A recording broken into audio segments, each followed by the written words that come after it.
পুরো প্রেগনেন্সি জার্নিতে লাগাতার কিছু যদি একটা হয়ে থাকে সেটা হচ্ছে যে কনস্টিপেশন। এখন তো মনে হচ্ছে যে প্রেগনেন্সি আর কনস্টিপেশন দুটো হচ্ছে যে বেস্ট ফ্রেন্ড, একে অপর কাউকে ছেড়ে থাকতে পারে না। দুদিন ধরে লাগাতার কনস্টিপেশনের প্রবলেম, যার জন্য সকাল থেকে মুডের অবস্থা ভীষণই খারাপ। কোনো কিছুই না ভালো লাগছিল না। সকালবেলা সমস্ত খাওয়ার জোগাড় করেছিলাম, ভাজাভুজি আমার পছন্দের, কিন্তু খেলাম ওই শসা দিয়ে মুড়ি। মুড়ি খেতেও ইচ্ছা করছিল না, আর কোনো কাজবাজও করতে ইচ্ছে করছিল না।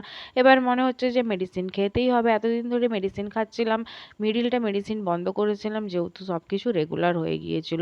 তারপর করলাম রান্না বান্না, আজকে করেছিলাম সর্ষে চিংড়ি। সবজিপাতি ছিল না, ফ্রিজ পরিষ্কার করেছিলাম, 2-3টে সবজি পেয়েছিলাম, সেগুলোই রান্না করেছিলাম। বিকেলবেলা কাকুকে বলা হয়েছিল সবজি নিয়ে আসতে, তো এক ব্যাগ সবজি নিয়ে এসেছিলো। রাতে করলাম সেদ্ধ ভাত আর অনেক কটা সবজি রান্না। তারপর ওগুলো খেলাম, খেয়ে দিয়ে এখন খাচ্ছি ইসবগুলের ভুসি, যেটা খেতে একেবারেই ভালো লাগে না, আমার রিয়াকশন দেখে সেটা বোঝা যাচ্ছে।